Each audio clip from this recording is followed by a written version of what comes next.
Welcome to the Proven Podcast, where it does not matter what you think, only what you can prove. Just scaled companies from $100 million to $500 million by buying, not building. On this episode, he proves why acquisition beats creation. The show starts now. I can't possibly tell you guys how excited I am to have Dush on the podcast today, because we're in an environment that it's rare to find someone who speaks your language and just goes against everything that everyone else is saying. So before we get into that, thank you so much for being on the podcast. Thank you, Charles. It's an absolute delight and a pleasure. Looking forward to it.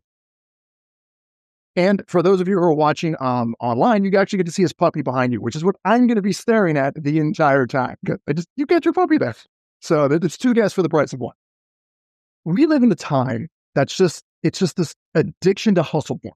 This idea that you've got to start up and you got to wake up at 4 o'clock in the morning, work out 17 times, have 5 meetings, and then go work out some more. This is idea of just you have to start. And before we get into any of this, if you had to choose between purchasing a company and systematizing it or starting your own company, what one would you choose 9 times out of 10? Purchasing a company, hands down. And I'll explain the reason why. Because the greatest failures of business happen within the first 3 years of a company's life, right? And very often, people start the company based on romantic notions of being their own boss, setting their own schedule, but that never happens. Because in the time when you start a company, and very soon, the first 15 days, you discover that you are, in fact, working for other people. They're just not your boss. You happen to be working for your customers. You happen to be working for investors, people that you borrowed money from, your parents, whoever else has lent you money, you're working for all of them, right? So let's get rid of this myth once and for all that you're working for yourself, right? None of us really work for ourselves. We work for other stakeholders. You work for your customers. You work for your clients. You work to deliver value to the people that you do business with, whether they are suppliers, your customers, your clients, your patients, if you're a doctor, whatever, all your constituents, right? The other reason why, it really makes better sense to buy a going concern than start a business is limiting friction. It's just like going from 40 miles an hour to 60 miles an hour is a lot easier than going from 0 to 20. It's simply limiting friction. Law of physics, right? It's very, very hard to get something moving from standstill, from rest, than to keep something going faster or at the same speed. So a going concern, a business that's already operational, has customers. They have relationships. They have suppliers. So there's an established sort of momentum to the thing that you can either speed up or just coast on for a little bit. But if you're starting something, it has no momentum. It has none whatsoever. You have to create it. And creating momentum from rest, as any physicist would tell you, is the hardest thing to do. Mm-hmm. So that's another reason why you don't ever want to go buy or go start a business. You want to buy a business that's already running. I couldn't possibly agree with you more. This idea of the startup myth and the grinder myth and just getting out there and pushing that hard just doesn't make sense. The hurdle, though, is there's not many people who understand how to come in, stabilize, systematize, scale, and sell. They don't even know that concept exists. On top of that, there's very few people who have even done it. I mean, you've taken companies that were making less than 100 million to making over 500 million. You've also taken companies and you've sold them for 20% more than what the previous person thought, what their valuation was. So there's a whole world that doesn't exist, not only from knowledge, but from actually finding the people to do this. So when you're coming into this and we're shattering a bunch of preconceived notions on here where people just watch too much Instagram, like, I just work hard, which there's some of that, but systems will always set you free and you can always systematize things. You and I have both done this with previous owners. We come in like, you're a physician, you do this. All right, we're going to go buy 5 or 6 other practices, systematize your operation, and scale it. That's the end result. But in order to get there, there's some mistakes that people make. There's some things that people just do categorically wrong. And before we even started the call, we talked about one of them. If you walk into this and you said, hey, what's the major mistakes that people do other than starting a business, which if you're listening, people, please don't do that. Don't. There's a huge opportunity right now where boomers are selling and that rock bottom prices to buy these companies, if you learn the systems that we're going to talk about, you're going to have a much better chance of success because you're not going against physics. You're not going against friction. What are the things that you've experienced that like absolutely don't do this when either purchasing a company or systematizing a company? What are the things that just keep you up at night and make you want to just pull your hair out? That's actually a really, really good question. So when you're purchasing a company, there are a few things to look out for. I mean, there are obviously things that you need to think about when you're selling a company. But when you're purchasing a company, there are things that you want to look at. First of all, why are you buying the company? What is the motivation? Do you know anything about the industry? Do you know anything about the owners, the current owners of the business? Do you know anything about the market? Do you know how it's growing or shrinking? Do you know why they're selling? Those are all fairly simple, straightforward things. I've seen a lot of situations. In fact, I was speaking to one of my clients who is in the construction industry. He's got a very successful business building homes, single-family homes. And he's a developer, and he's built massive communities of single-family homes. And on a whim, he came to me saying, "Hey, Dush, I'd like your help. I'm thinking of buying this art supplies company." So what they do is that they not only supply art supplies, but they have painters and artists that are working on kind of a job rate, and they paint these little paintings, and these people sell these paintings to be used as decor, right? So first of all, mass-produced painting, okay, that's something to think about as whether you really want to get into that or not. And then next is the very fact that you're going to then have, a warehouse full of paintings of various sizes, of various subjects, everything ranging from farm animals to bucolic scenes and so on. And that's the business. Okay. So you've been building homes and you've done very well at that. And he started the business. He got through the hump. He got through the limiting friction. Now he's at cruising speed. Now he wants to go buy this art supplies and art company. So I said, "Why are you doing this? What's the driving factor?" "No, it seemed like a cool business." Okay. My first response was, okay, how do you know it's a cool business? I mean, have you operated the business? No. Do you know anything about the art business? No. Do you know anything about who the customers are and why they would want to buy mass-produced art? No. Why would you do this? Well, the answer simply came down to, well, when we build these communities of homes, we have a show home, right? And we always go out and buy art to stage these homes so that when prospective buyers come in, they look at a home that looks like some place that they might want to live. And you buy art as cheap as you can to furnish the rooms and make it look lived in. And so I'm thinking, why don't we go buy the company that does this art? So my question to this person was, okay, you buy art for one show home for every community, right? And maybe you might buy 10 paintings for a home? No, less than that, maybe 5. Okay. And how many communities do you build in a year? Oh, 1 in 2 or 3 years. Okay, so there are probably 300, 400 homes in a community. Yeah, that's right. So you buy 5 paintings every 2 or 3 years, and you want to buy the company that makes these paintings, that sells them as cheap as possible. For what reason? That is the dumbest idea I've ever heard, right? So we got to talking about that, and I was able to then disabuse him of this notion and say, okay, here's what I would recommend you do. Why don't you talk to these people and find out why they would want to sell? Had that conversation, and he said, look, I'm not interested in buying, right? Let me be very frank up front, so you're not coloring the answer by making it look more attractive to me. I'm not interested in buying.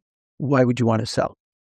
And their answer was, we sell a few paintings to developers like you, but otherwise it's a really hard business. And we sell a few paintings on Amazon, where we list them as art and people look at them. We put them on, eBay, and we'll put them on a bunch of different sites and people buy a few. But no, it's a very unpredictable business, and we have artists that we need to pay. Yes, we pay them on per painting basis, but there's no quality control. They just produce stuff and we put it in the warehouse. We have a warehouse full of paintings, some which haven't sold for a very long time. So I don't know if this is really going to make it or not. So then you look at it and you go, okay, so then that tells you the answer. Why are you buying a business that you have no idea what the pitfalls are, what the challenges are? Why not go buy something that would be accretive to your business? So you've built this property development business. Why not look at something adjacent to that?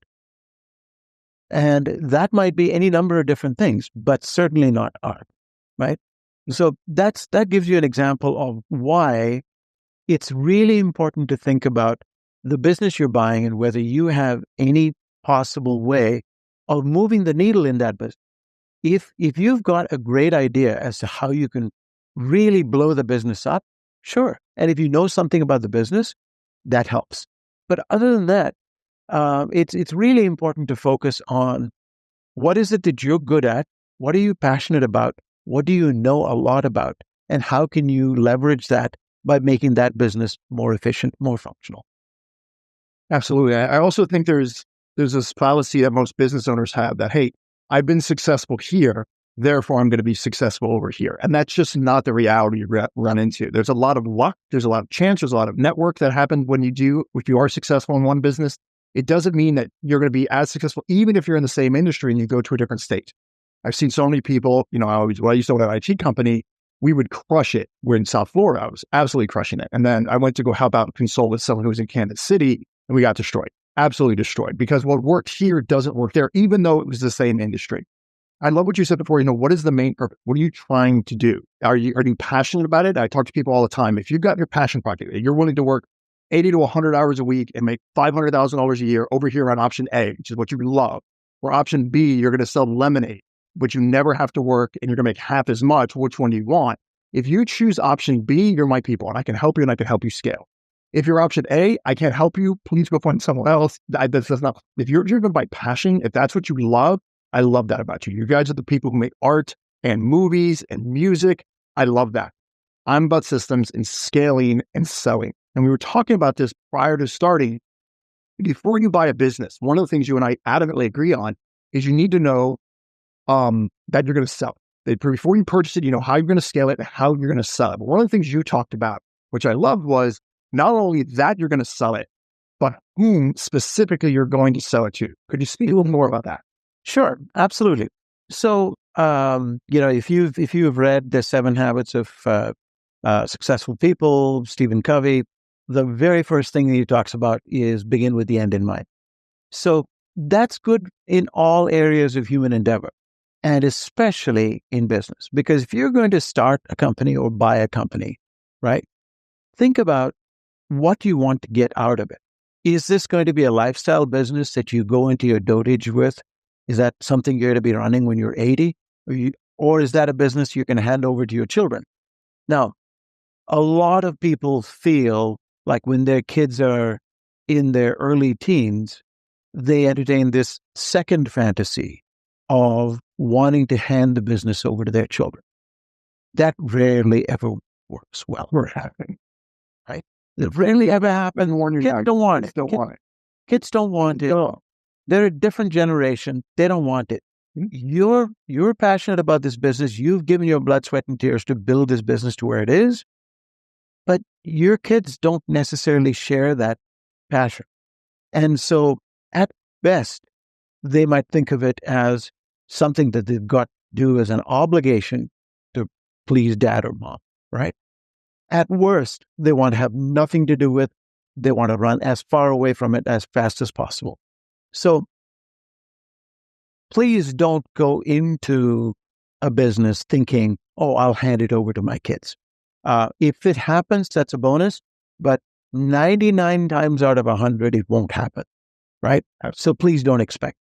Then the next is, think about who you're going to sell the business to, exactly as Charles mentioned. And this is not even thinking about the type of buyer, but rather who specifically. Yeah. What is the name of the company that is going to buy your business, right? Who specifically? And it doesn't have to be just one. It could be 2 or 3 or 4, right?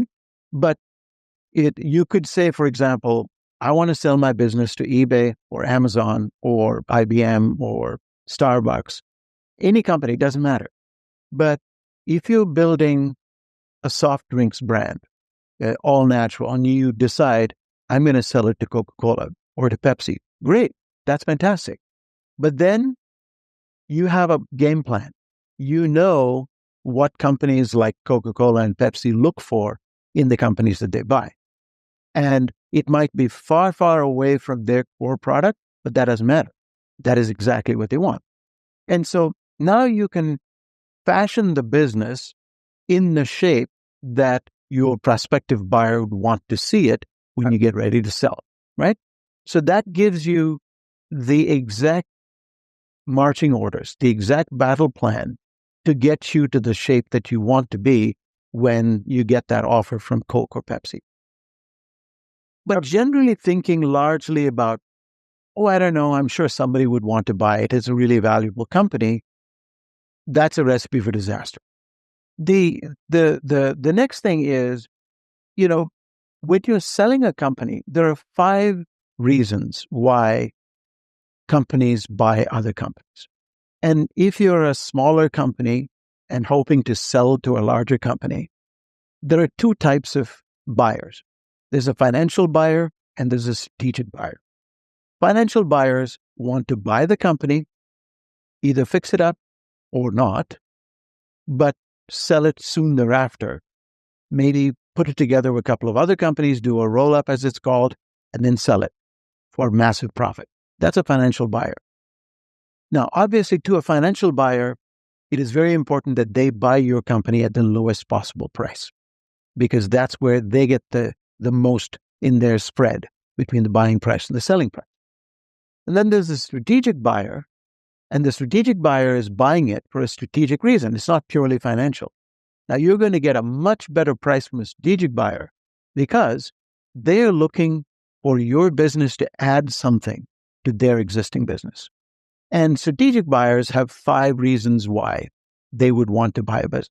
The first, talent acquisition, right? So you have somebody within your business. It may be you, it may be your management team, it may be your technology team, whatever it is. You have people in your business that they want to get. And usually it's the owners, the co-founders that they want to get. And they can't hire these people. And the way to do it is to buy the company. So talent acquisition is number 1. So if that's one of the things you got to think about, okay, how do you develop the talent to a point where it's noticed outside your business so that people come looking? The second is technology acquisition. You might have a piece of technology, you might have a patent, you might have something that somebody wants. Again, what they will try to do is to license that technology. And they come along and say, hey, can I license the technology? And I'll pay you cents on the dollar every time I use the technology. You could agree to that if that works, where you have multiple people who license that technology. That might work well. But if it's a particularly large company, your better bet would be to say, I'd rather you buy the company than license the technology, right? So technology acquisition is another very powerful reason why somebody would want to buy your company. The third reason is territory expansion. Now you have, whether it is country or local geography, it could be a state or a county or a city. Typically it's a country. So, for example, you might have a real lock on certain states or a certain country on your product or in your market. And somebody from outside the territory would look at it and go, okay, I could open up a facility here in this market, try to hire people, try to get to understand the market, and try to sell. It's going to take a long time. It's going to cost a lot of money. It's going to be expensive. It's going to take time. Or I could just go buy someone who's already there, right? Who knows the market, who has their presence, who has existing customers, I just buy them up for a good price. Now, all of that knowledge comes to me. All of that local presence comes to me, and I can start to do business right away. That's a very logical reason. You see this happening with car dealerships, right? Car dealerships often change hands, and the people who buy or the companies that buy car dealerships in towns and cities tend to be large national networks, right? And they don't have a local presence in the market. They go and buy a local dealership. They're steady customers who come there to service their cars. The service department gets revenue. So there's a steady revenue stream that they can bet on, rather than going and building that up from scratch. So territorial expansion, being able to expand into other territories simply, is another great reason why somebody would want to buy your company. The fourth reason is customer acquisition. You might have some really very attractive customers, and it would take a long time to break into those customers. For example, large companies, and I've had a business where we were chosen suppliers to companies like Boeing and Rolls-Royce and Polaroid and Ford Motor and BMW and so on. Now, with these companies, it's not even the fact that they want to buy your product. The biggest hurdle is becoming an accredited vendor to those companies. They put you through the ringer. They make you jump through all kinds of hoops just to be listed as an approved vendor. That process can take as much as a year for the larger companies. Boeing, it takes easily a year to be listed as a supplier. So what better reason than to say, okay, you know what? You have Boeing as a customer. What I'd love to do is to just buy your company. Now I've bought that approval process. I've bought that approval status. Now I can continue to sell into Boeing. So being able to buy your access into your customer base is hugely attractive. So this is another reason why, as a business owner, you might want to think about investing in acquiring marquee, big-name, blue-chip customers, because they make you so much more attractive. It doesn't matter how much you've sold them. You could have sold them little widgets for $10,000, $15,000, $20,000, does not matter. But the fact that you're an approved vendor of these companies, you can put them on your masthead as people that bought from you, is huge. That can change your multiple dramatically. And finally, the fifth reason is competition. When you compete with a bigger company and you're better and you dance around their feet and win business out from under them, you're in their crosshairs. So what they would want to do, they try to put you out of business in every which way possible, but they haven't been as successful. You're just that good. Then the next thing they would do is want to buy you, either buy you and shut you down, or buy you and incorporate you into the business. Either way, you walk away with a nice package. Because again, that's a strategic decision, and they will pay good money to achieve that effect. So these are some of the things you want to think about when you're buying a business. So I also love that you're not talking about grand ideas. You're not talking about these far-off fantasies. You're not talking about, I'm going to work hard and it's going to make it work. You're talking about getting very system, getting very strategic, and get very tech. One of the examples to talk about is there was a restaurant that was just garbage. It was absolute garbage. And I had a client come to me, he was like, I'm going to buy that restaurant. And he's like, I go, okay, why are you buying the restaurant? He goes, I need the liquor license. It is faster for me to buy this company that's falling apart, this restaurant falling apart, and I'm going to obtain that liquor license. It's going to save me time. One of my other favorite stories about this, being strategic with this, is don't just try and sit there and, again, going over the five that you shared, don't just sit there and say, okay, well, I'm going to make myself attractive. Don't do that. And I can't mention his name, he started a podcast specifically because he wanted to get a specific guest so he could sell a building to that specific guest. So he literally built his company so it'd be really attractive, but he couldn't get through the gatekeepers. He couldn't get in front of people. So he's exceptionally tactical. He opened a podcast. He started it. He scaled the podcast. It was the person's second guest on the show was this guy. Got him on the show, turn around, and he has now sold a building, and I think he's in the process of selling more to this individual. Now they're strategic partner. So it isn't this, hey, I've got this idea of grandma makes wonderful cookies and my family really likes the cookies and your family likes the cookies. That's not what we're talking about. It's being very tactical with your decisions and how you're going to get there. And with that tactical, that brings into the idea of, how do you get it so that when you come into an organization, what are the first things you do? Because your job is to help systematize and scale. And I talk about this all the time. Stabilize, you systematize, you scale, you sell. This is how this works. It's really simple to stay in the S lane. And when you're coming into organizations, I know I have my methodology, and I know the biggest problem, I wish we could type it up and have like cards that would reveal it, because I think it's almost identical. What you find is the biggest problem in organizations versus what I find biggest problem. What do you find is the biggest issue when it comes to systematizing and scaling an organization across the board? And then I'll tell you mine as well. Right. So what tends to happen, and this answer kind of varies depending on the size of the organization, right? If it's a small to medium business, under $100 million in revenue, right? Then if it's grown from its nascent stages, it was a startup and it grew to $100 million in a period of time. One of the challenges is they're still kind of in startup mentality, where there's no clear roles or responsibilities. People have titles related to their roles, but everybody kind of does everything. People don't play their positions, right?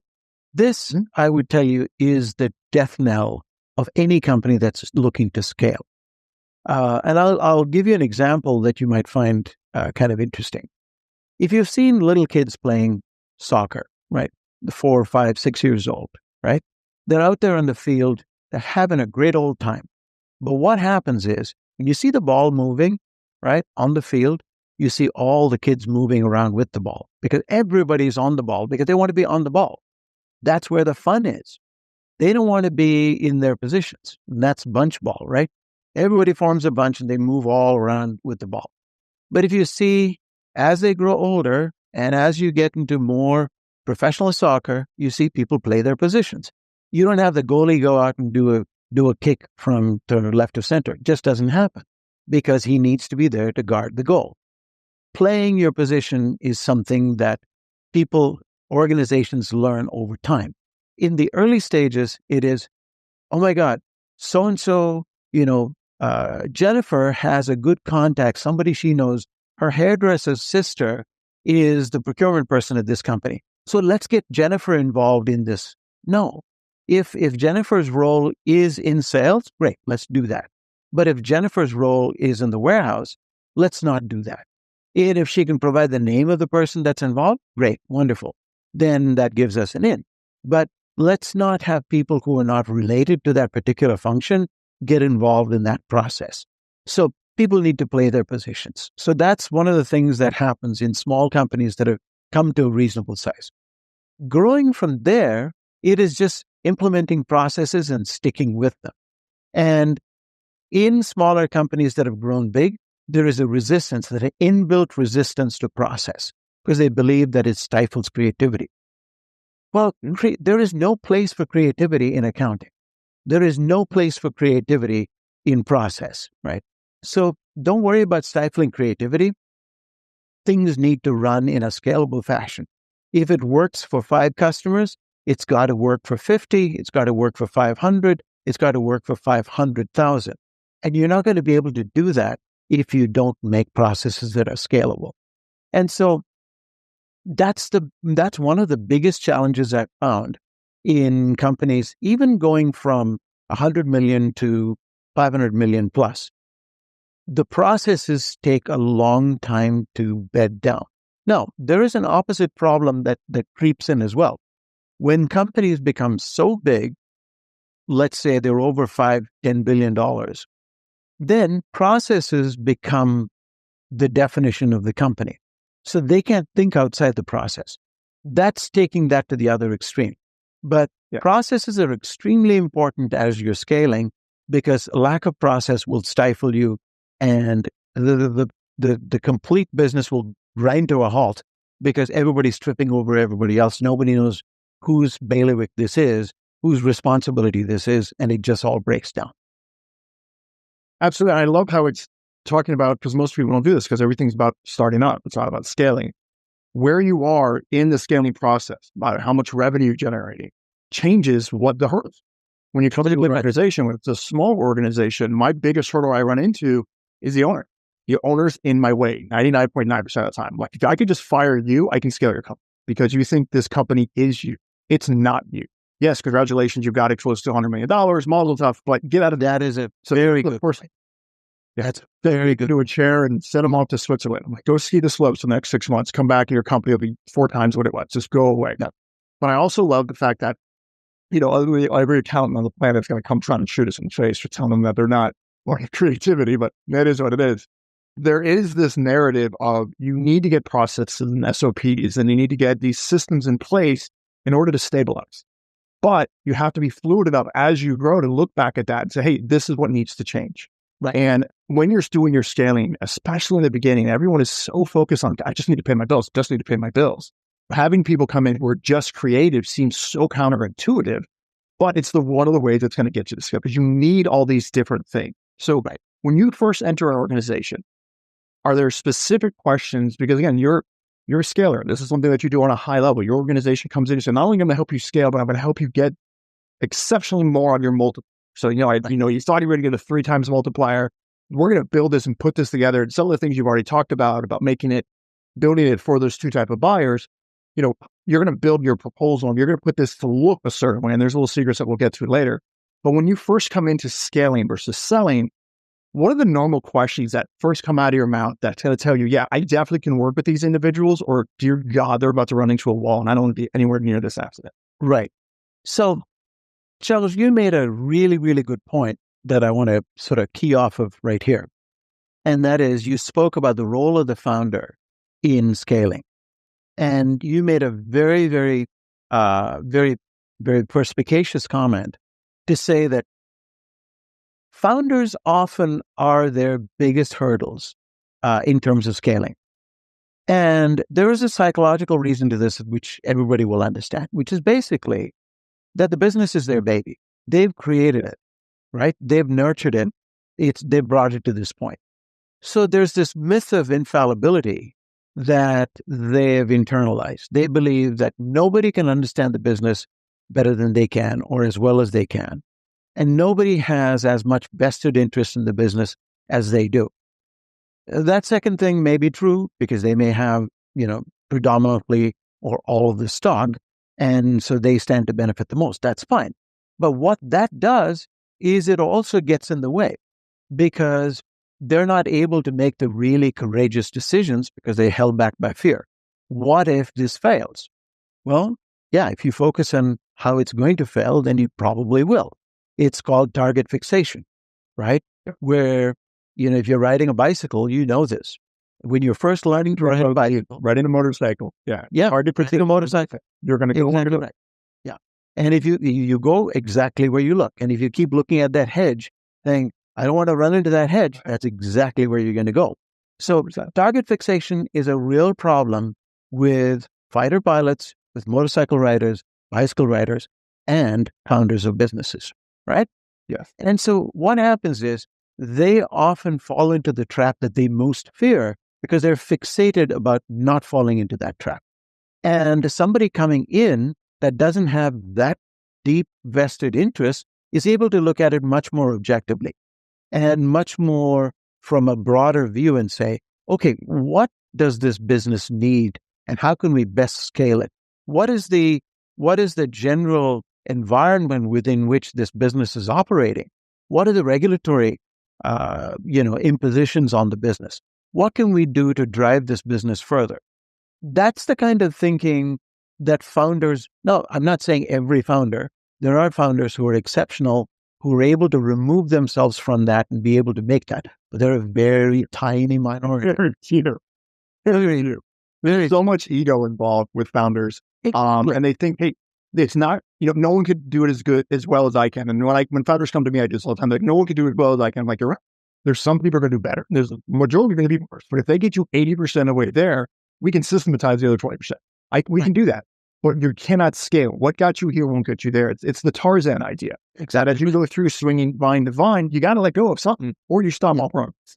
Right. And getting the founder out of the way is normally the biggest hurdle. And it's just this ego and it's fear because there's a movie with Brad Pitt. It was called Fight Club. And he says, you're not your khakis. That's a problem for founders. they think they are the business. They're no longer fathers or mothers or wives or husbands or whatever it is. They think that this is who they are, especially the especially in the guys. So it's a huge problem. So whenever I'm brought in, it seems like you're echoing the same thing. I sit with the founders. I'm like, all right, I'm going to tell you right now. I mean, knowing anything about your business, your biggest problem that I'm going to run into is you. You need to get out of my. And they're like, wait, what? I'm like, I don't know anything about your business. I can tell you right now, your biggest problem is you. Because I wouldn't be here if you had this under control. If you could systematize it, you could scale. I wouldn't be sitting paying my fees. So that is a huge hurdle. And then asking them these questions, when you break it down and say, this is what's going on. What do you really want? What is your goal? Who do you actually want to sell it to? What do they want? What pain are they in? How are you meeting that? It's a huge narrative. When you walk into these organizations and you're running into these founders and you run to the next problem, which is personnel, which, Susie's been there forever and she's found exactly right or whatever it is. Well, how do you deal with personnel struggles? What is your best advice when you have someone who is trying to scale and they've had the same staff, or how do you motivate the staff? How do you take them to training? What do you do with them? Great question. So let's start with the founder first. So, what rarely works now, just as we finished talking about the fact that founders are often the biggest hurdle in terms of scaling because they brought it from 0 to 100, taking it from 100 to 500 to 500, it requires different skills. And I would liken it to driving in first gear all the way from 0 to 100 miles an hour. You just can't. You blow the engine up, right? So once you get from 0 to 10, you change from first to second, and then you move up the gears. When you're cruising on the highway, you're in fifth or sixth gear and you're cruising along. So it's the same sort of thing. But what you don't do is when you get to the highway, you don't strip your gearbox and throw out the rest of the gears. I've got fifth gear now. I'm on sixth gear. I'm good. I don't need the rest of the gears. No, so you still need those people.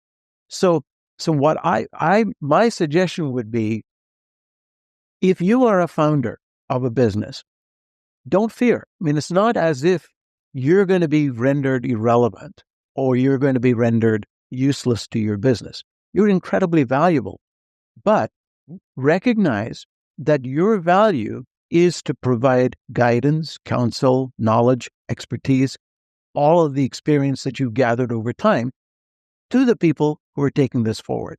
So you're there on reserve. You're there if needed, right? So you are not at the center. You are not driving the business. You're there to provide guidance as a senior statesman, as the graybeard in the room. You can provide all of that counsel that would help your business move forward. So that's one thing, because, the natural reaction of a founder that's listening to this, watching this, going, oh, geez, there's no way I'm getting out of my business. No, you don't get out of your business, but you don't drive it. You act as the guidance. You provide the governance. You provide all of that. Be chairman of the board. Call the management team in every month at a board meeting. Have them present to you what they're doing. See if there's movement from month 1 to month 2. If there isn't, ask them why not. That's where you can provide the greatest value. And again, having been in the business, having started the business, you have relationships. Leverage those relationships. If your management team comes to you and says, we're having trouble in this particular area, that's where you can say, you know what? There's a couple of ideas I have. One is, let me call my friend so-and-so who's done this before, and probably he can offer some guidance. Or, hey, this is an idea that we tried some time ago. Didn't work as well, but maybe there's a different spin on that we can try now. But that's where you can add the greatest value. So I think elevating the founder to the role of a chairman and having a board of directors with the founder driving that, holding the management team accountable, is absolutely critical. And that's the greatest way for the company to succeed.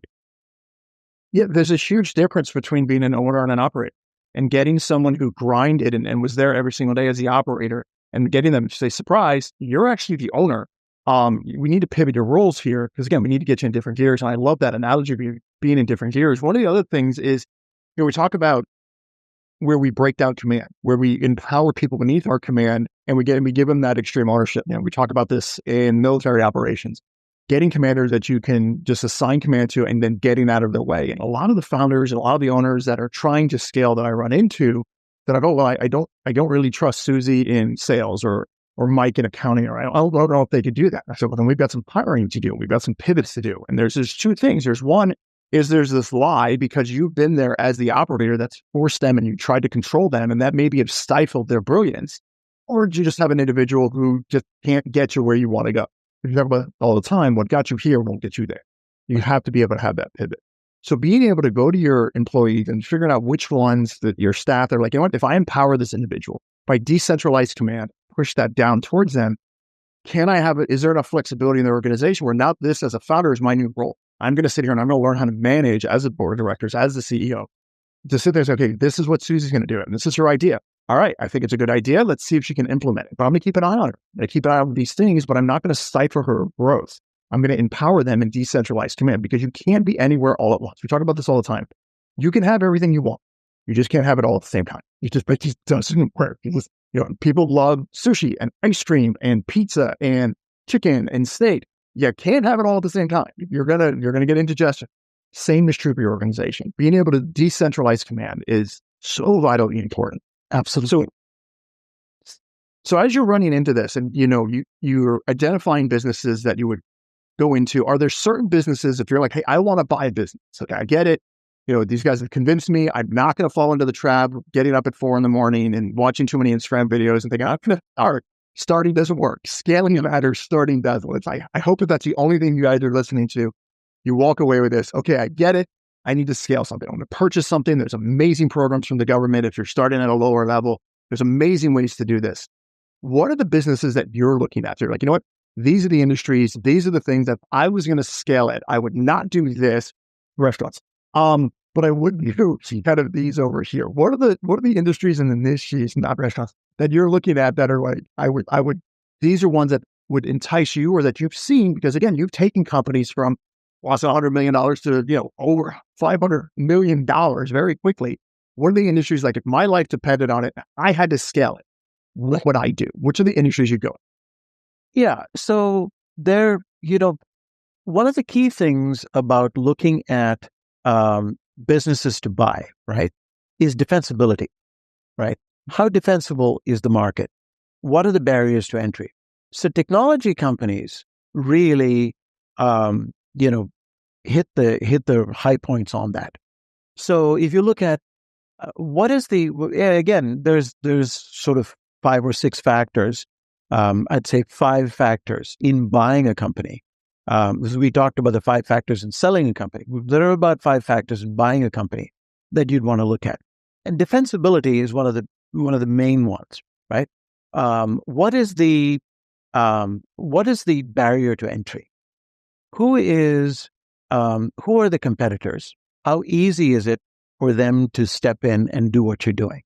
And you might have a cool new idea, but can a very large company just throw a lot of money at it and just put you out of business or do something that you're doing better? So defensibility becomes very important. So from that perspective, technology is very exciting. Any kind of technology.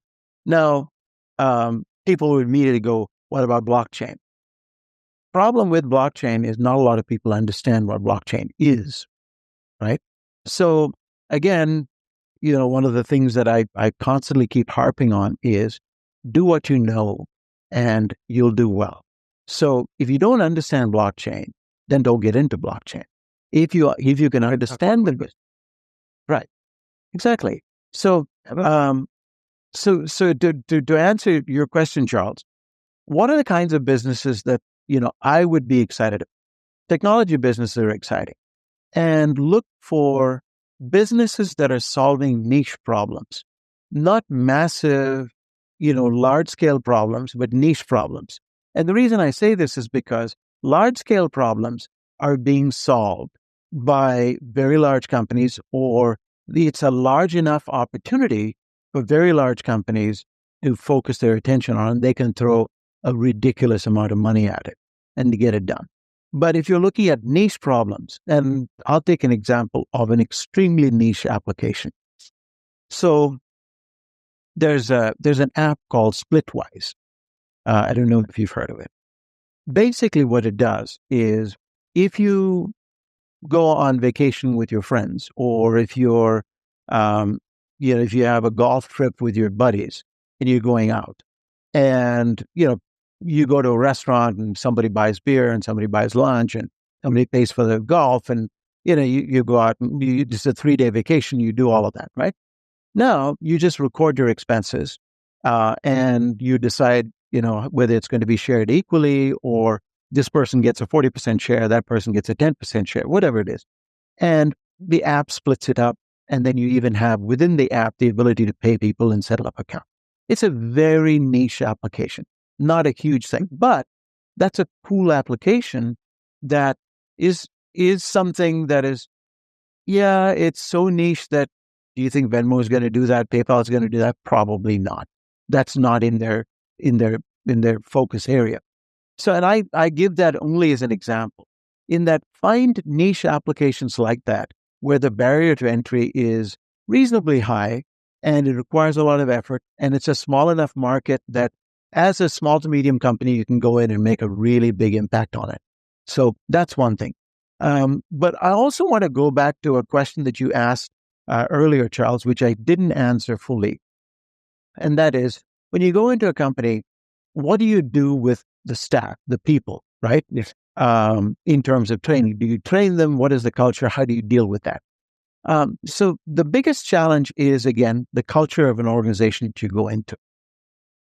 And if it's a founder-run organization, there are people that are close to the founder that have been with them forever. So exactly as you said, Susie's been with me from day 2. She was my executive assistant. She was my assistant. She did everything. Then we made her project manager, and then we made her vice president, and then now she handles this and that. Now, Susie may not be truly equipped to handle the job that she's doing, but there's a loyalty debt that's being repaid in this particular situation, and that's perfectly fair. So the trick is to find the right seat on the bus for that person. It's not to say, well, Susie's outlived her welcome. Thanks, Susie. Good luck. So long. Goodbye. Right? There's no need to do that. That is a heartless approach, and there's absolutely no need to do that. But there is probably something she's extraordinarily good at that has delivered value to the enterprise all this while. So why not find what that is? So in answer to your question, what do you do? The thing that I do immediately is to sit down and do a deep dive on people's capabilities and skills. What do they do best? What do they like to do? What are their passions? What lights them up? And let's find something. And if it's a successful business, you can always find a role for somebody that is passionate about doing something, a role doing that very thing. And they will be phenomenally successful doing that. Everybody benefits. A rising tide lifts all boats. Everybody's happy. And you're also rewarding that loyalty, and you're helping build that culture, because a lot of people think that when you come in and you're going to scale, somehow you're going to wipe out the original task force, the original group that got you there. And that's not always the case. And I have to understand that you're dealing with emotions, you're dealing with people, you're dealing with feelings. AI hasn't come in and just completely automated everything yet. You're still dealing with the human condition. So being able to support that human condition is huge. Yeah, that's huge, dude. So I never, unless someone's stealing or unless someone's toxic to the environment, I never tell people, hey, let's come in and let's wipe this stuff.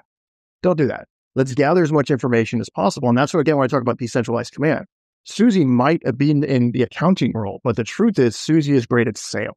Awesome. Susie, this is your passion. This is what you're great. I'm going to go create an idea. What do you think? You've been here longer than I have. Let's create some sort of thing. Give you absolutely. And then you sit down with the owner who's no longer operating as an operator, but is actually operating as a CEO, is making the plan. Say, hey, this is what Susie has. I know you trust Susie. I'm just coming in. I don't know anything about Susie. If you're telling me you trust Susie in the beginning, I'm gonna respect it. This is what she's doing. Why does it work? Why doesn't it work? What doesn't she know? Perfect. Now I'm going to help empower the owner to start educating Susie. Said, hey, that's a great idea. We actually tried that, and this is why it didn't work. But we did this, and it did work. And then Susie, now you're working with your people, and you're empowering them to get the heck out of Dodge, so that they can go do this. when you're talking about companies to purchase, you talk about two things, and my audience will kill me if I don't get the other three out of you. So when you're talking about two things about what you're looking, what are the other three things that when you purchase a business that you're like, hey, these are the ones that, this is what I, so we've already got two, we've already got the defensibility, right? What are the other ones that you're running in? Okay. So we talked about the 5 factors, right? One is culture. The number one is culture. What is the culture of the company? Is it an environment where it fosters cooperation? People feel like they belong. Again, having one-on-one conversations with the team within the company is huge. It's absolutely revealing, where you sit down and say, okay, so what is the culture like? Have people describe their culture, not the CEO, not the founder, but the employees, the rank and file employees. Have them define the culture, and they're never going to tell you this is a toxic place. I can't wait to get the hell out of here. They're going to tell you it is a very competitive place, right? They're going to tell you nice euphemisms for what it is. So pay very, very close attention to what they're saying. More importantly, what they're not saying. If they're not singing the praises of everyone specifically, they're saying it's a very competitive place, something to watch out for. It could be toxic, right? So culture is important.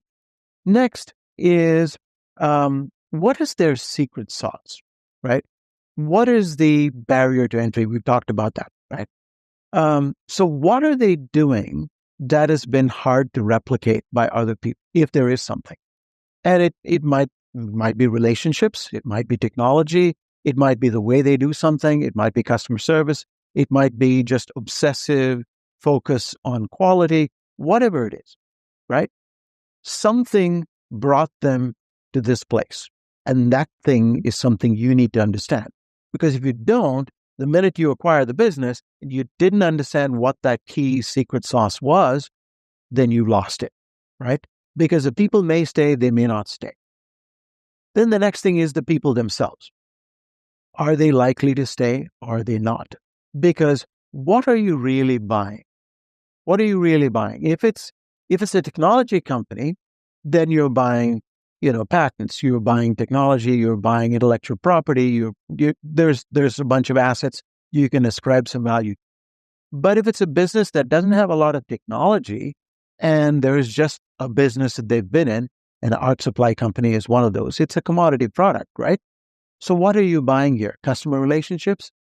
And so think very clearly about what is it that you're buying. And if every employee walked out the door 2 months after you completed the purchase, what does that leave you with? That's really important. And then the sustainability of the business. And I don't mean sustainability in the sense of, environmental sustainability. I mean sustainability in the sense of being able to stay in business and be successful and grow, right? What is the competitive environment? Who are the people that are snapping at the heels of this business? And why have they grown? Have they grown? And why have they grown? And what is that magical ingredient that makes this business sustainable? And can you maintain that level of sustainability? And finally, is the business accretive to your business? So in accounting, there's accretive businesses and there's subtractive businesses, right? Accretive is something that adds to your business. So if you vertically integrate a business, then that's accretive. So instead of buying from a supplier, you're buying from yourself. So that makes sense. So if you're, let's say you're a bakery and you want to vertically integrate, so you say, I'm going to go build a place where, I can grow wheat and I can get my wheat supplies directly from my own farm. And so I'm vertically integrated. Or, I have access to yeast and wheat and milk and sugar and all of these things that go to into my bakery products. I'm making all of that. So that's potentially accretive. But a subtractive business is where you go, you're a builder and you go buy an art supplies business. That's subtractive because it's going to take away your attention. It doesn't add anything to your business. It's not like by buying that business, you're making this business more attractive. It isn't. So that is subtractive. So that's another thing you need to think about. What is this business? What is the combination of the businesses doing If you have no business right now and you're buying a new business, okay, that's one thing. But does that map to what you know and what you do? And have you been in a business? So if, for example, you've been in a distribution business, you leave your existing employer, go buy another distributor. Okay, that makes sense because you know the ins and outs of the business, having worked for someone. Now you're going to run your own business. You have a chance at it. So that's something I would look for. Those are some of the factors. So we've got, and those are huge factors. And I think going into this environment where, okay, you talked about what not to do, which is don't start it. Just stop that. Just stop that immediately. Secondly, these are the mistakes that happens when you try to purchase a business and what you need to look out for. So we've gotten through those two. The next thing that I don't know anyone else that does what you do. When you're looking at selling a business, because I've been very blessed to exit multiple companies. Right. I've never, even all the years that I've done this, I've been able to bring someone in and say, okay, I see your business. I see how it's operational. I see what your multiplier is. I see what's, I understand EBITDA, I get all of that. I'm going to get you more than what you can right now. Like I'm saying, like, that is a science. There's a magic thing. When I sat down with friends of mine, we talked about this. They're like, hey, you what? No one knows about this. So if I don't ask you these questions, I will be mad. So, what are the things that you go into when you're like, hey, I'm going to sell your business and I'm going to get you a higher multiple and I'm going to get you more value than you believe it's worth? What are the things you look at when you're trying to exit out the business and you're talking to the business owner who's finally like, you know what? I'm done. I'm a boomer. I've had enough. My kids aren't going to take this. I'm done. I'm completely burned out. My staff doesn't have the ability to take it because they've gone down those avenues, right? They're like, hey, I'm going to go down these different rabbit holes and try and exit from this. How does someone who is exiting out of an organization, how are they going through? Because we've already talked about know who your seller is before you even buy it. Right. We talked about that. You need to know exactly who they are, what their name is, how much is that going to be, so what pain they're in, why they're acquiring you, what are the reasons, strategic, is it financial? That all makes sense. But as you're trying to build this and you're putting together the entire pitch for this, what are some of the things that you found that have created radical results on going, all right, this has gotten that 20% more than you thought? What are the great questions that you're willing to share? Great question. So we talked earlier about the 5 reasons why a company would buy another business, right? Talent acquisition, technology acquisition, customer acquisition, territory acquisition, and competition, right? These are the 5 reasons. So if you decide which of these 5 reasons you most map to, so you've figured out who your potential buyer is. And it may not just be one. It could be 2 or 3. It could be either this company or this company or this company. That's fine. So once you decide that this is the broad class of companies that you are going to sell to, then the next step is, what is the reason why that company would buy you? It is most important to understand why they're buying rather than what they will pay, because what they will pay will come after, right? Most business owners, most founders focus so much on what's the value, what's the multiple I can get, and how much can I jimmy that up? And when you're focused on that, you're approaching it in a very counter-strategic manner because you're just coming across as somebody who's negotiating purely on the numbers. Value hasn't been established, right? This is like selling anything. You don't talk about the price until you've established the value, because otherwise the conversation just gravitates directly to price. You're selling on price and nothing else. And that's the worst position you can put yourself in as a seller. So if, for example, you decide or you find out that there are these 3 potential companies that want to buy or could want to buy your business, and what they're looking to acquire is your technology. Let's just say that's the case. Now you figure out how that technology maps to what each of these companies is doing and come up with a projection of how it can be accretive to their business. Always look at it from the other guy's point of view. All of us get so focused on our own stuff. We're always looking at it from our point of view.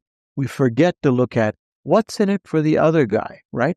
If so-and-so is going to come buy my company, why is he doing that? Okay, so he's going to acquire technology. Okay, what does that do to his business? Try to project if you can. And this could be the same for talent acquisition, technology acquisition, territorial expansion, any of these reasons. and you say, okay, what does this add to their business? And come up with a projection that adding your business to theirs would result in X. And you don't have to be accurate. It's impossible to be accurate. But you would have a general idea.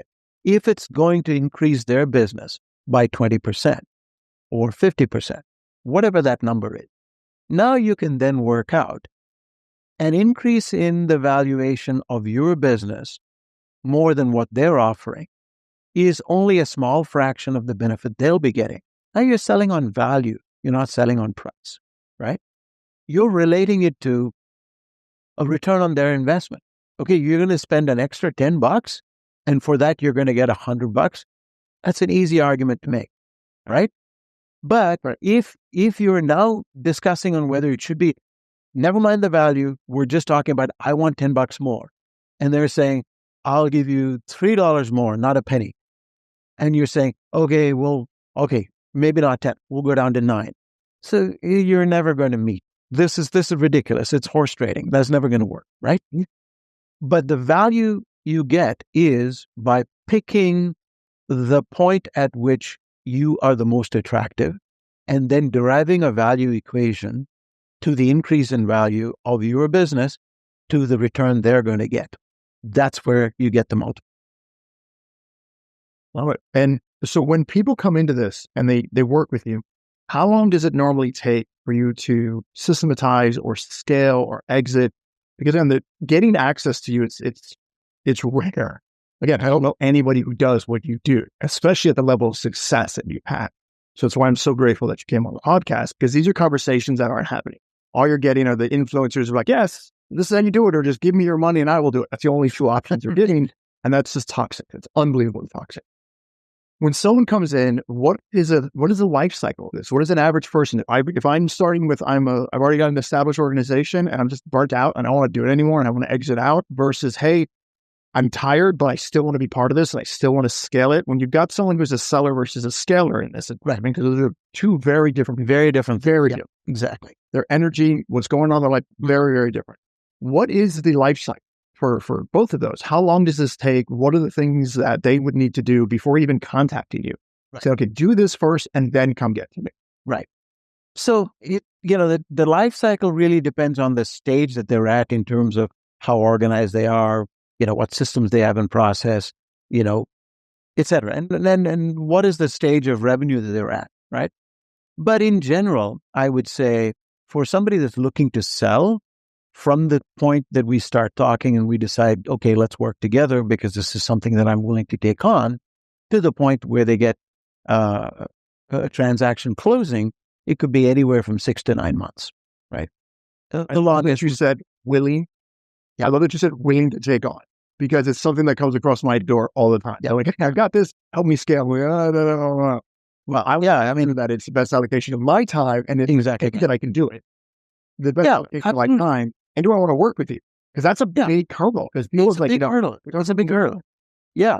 It is a big hurdle because, again, I don't want to sound self-congratulatory, but I do get a lot of people coming to me saying, please help me and so on. And there's only so many hours in a day. And when I commit, right? So I'm not going to say, I'll take you on and 15 days later say, I kind of changed my mind. I'm not going to do this. No, if we're on, we're on. So there's a due diligence process that we have to go through to make sure that this fits, and then be able to say, okay, fine, this sounds like something I'm willing to work with. So the timing could be anywhere from 6 to 9 months to a year, right? Now for people scaling, again, it depends on the extent to which they want to scale. If they have a specific revenue number, for example, if they say, I'm at, $50 million and I have this goal that I want to hit $200 million in revenue by such and such a date. Yeah, we can look at that and say, okay, what are the processes? What do you have in place? What's the market? What's, all the rest of it, do the due diligence and say, okay, is that realistic within the time frame? Yeah, probably. But are you setting that as a goal, more as a stretch, or is that a hard and fast number, right? Sometimes, we all like to set stretch goals and say, I'd like to make $1 million this year. And really, I'd be happy if I make 300,000. That's a different thing, right? So we'd want to be pretty clear about what that goal is and what the achievability of that number is. Because again, we've got to have some really frank conversations about how achievable that is, right? If the margins in the business don't support that goal, then we've got to get real about it. Either we've got to change the fundamental aspects of the business, take on other products, bring in other products and services that increase the margin, or lengthen the time frame, do whatever is necessary. But it does not automatically follow that every goal that you set for yourself will be achieved in the time that you set without any knowledge of what inputs go into that process. I tell business owners all the time, it's good to want things. Doesn't mean you're going to get it. You might want it. That you want it. So you must want it. But I think also when you are working with someone, be it the owners or consultant that's coming in, listening to their words, listening to how they're showing up, listening to the experience, because when someone comes in on your level and you're like, hey, is it realistic? That is a very different narrative. That's a very different conversation as you go into it. So when you're talking to someone and they're like, hey, I can promise to do this in 6 to 9 months, that's someone who probably doesn't have the experience level that you're looking. Right, you're exactly. walking into an environment where, because I've been brought into organizations and they're like, hey, take a look at this. And I do my due diligence. And I'm like, okay, we can do this, but you're going to have to do all of this. And I'm like, oh God. But there is, just like working out, you can only put on so much weight. Exactly. Muscle mass. I only put on 100 pounds of muscle mass in a week. Okay, we're going to super glue someone else to you. That's about the only way we can do it. If it's your own mass, it doesn't work. So I could pick your brain for days. And I love this conversation and I want to have more of them. But if someone's trying to get a hold of you and they're trying to reach you directly, how do they find you? Or, what materials can they learn? What is the best way to get in touch with you and to really continue this conversation? Because there are so many boomers out there, business owners who are exiting out going, listen, my kids don't want this. How do I exit this out? And then if you're also a person who is like, hey, I want to purchase a business, because like finally listen to somebody and I'm not going to go start one. How can someone get in touch? What resources would you recommend? Hey, go read this before you even contact me. What are the things that you would recommend on how to get in touch with you and the next steps? Actually, the best way I would recommend, and I'm more than happy to devote the time, is we have an exploratory call. It doesn't have to be more than half an hour. We can have a quick exploratory call, and you can reach me, dush.ramachandran@gmail.com. Super simple. I can put it in the chat, or you have the number. It'll be in the show notes. Yeah, absolutely. It'll be in the show notes so everybody can hold you. So, and if you're going to say, read this before you even jump on a call with me, because I do that a lot of my clients. I'm like, go read this before you talk to me. Just here, I give them a copy of my book or whatever it is. Are there certain books, or are there certain materials or videos or movies or something like that? Please go watch this so we're speaking the same language before you show up. Right. What I find is that I find it's very attractive to have people, unsullied by external influences, come to you pure in themselves. And I love the fact that, if somebody comes to me saying, look, this is my business, this is what I want to do, I want to get the raw, unfiltered version. So love to have an exploratory chat. I'm more than happy to invest a half an hour, 45 minutes. Initially, we'll go from there. And at the end of that conversation, if it's not a good fit, I'll be absolutely honest and I'll say, I'm not the right guy for you. There's a lot of other people that might be able to help you. This isn't me.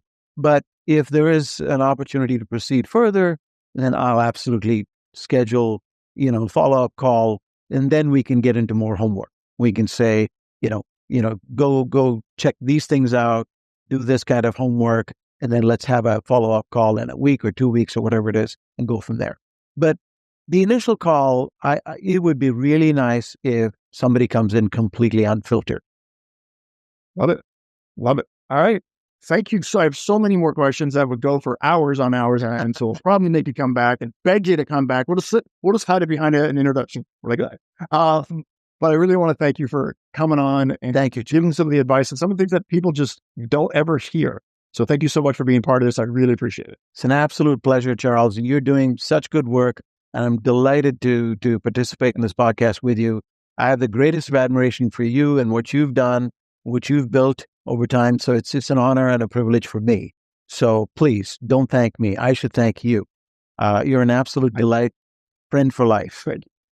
Yeah, absolutely. We're definitely going to do more stuff together. I'm excited. We talked about some stuff offline, which for those who are listening, there's going to be more stuff coming. So it will be the last time you hear from him. So I'm excited. Thank you again. And I'll see you guys in that. Dash just proved that momentum trumps motivation. Stop building from zero. Buy proven businesses with real customers and real revenue. Going from 40 to 60 miles per hour beats going from 0 to 20 every time. Your next move isn't creating something new. It's acquiring something that works.